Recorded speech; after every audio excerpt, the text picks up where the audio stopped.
YouTube, what the hell is going on? Very cold and gloomy day here in Houston, Texas. About to grab a cup of coffee. Figured I'd have a chat with you guys, see how you guys are doing. Just like outside, it is very gloomy in the markets today. And it's days like today where it reminds me that being a buy and hold investor is the greatest fucking thing of all time.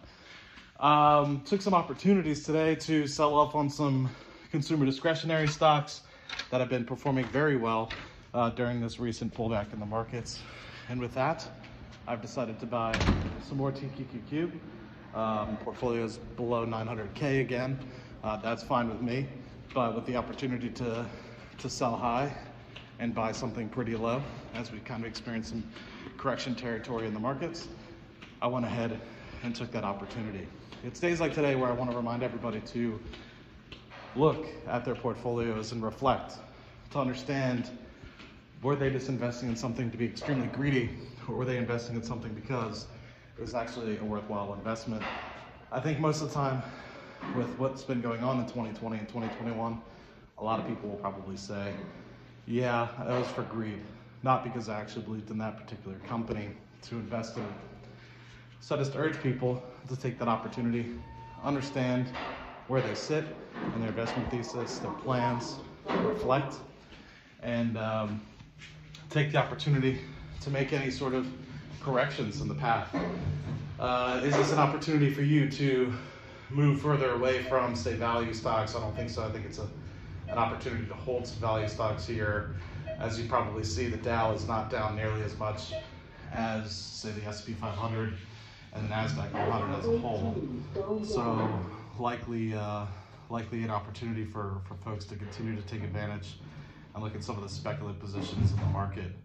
And with that, I've seen a lot of positions like Shop and a lot of other companies really pull down to mid-2020s levels. And I think it's a good opportunity if you are looking to pick up companies for the long term, say 5 to 10 years down the road, not for next week or next month, an opportunity to put some money into those sorts of companies, deploy that capital with the volatility that you have today, where you have the opportunity to withstand that and let that sort of regulate itself over the course of, say, the next 5 to 10 years.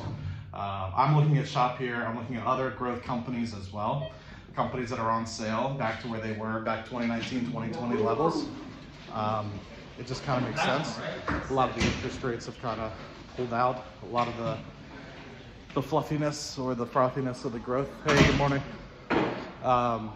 So that way you can kind of see where companies are back up to where they were back in the 2020 timeframe. So yeah, I'm thinking about Shop, thinking about what other companies. Shop is one. tqqq is another that I put money into today. What other companies was I kind of looking at? Maybe some of the semiconductors, if they continue to pull down just a little bit. Apologies, I'm getting a cup of coffee and muffin here. But yeah, with that, hope this sees you guys well. Once again, it's just a reminder to take advantage of these sorts of opportunities. You don't get 15% pullbacks in the NASDAQ very often. You don't get 10% pullbacks in SPY very often. It's kind of like a once every 18 months sort of opportunity. So this is something for you to consider, take advantage of. Because yeah, a lot of people don't even have 18 months of experience. They haven't, a lot of people haven't really experienced something like this.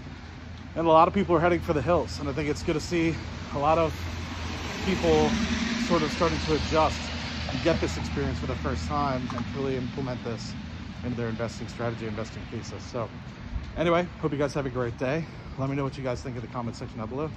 I'll see you guys in the next one. Cheers.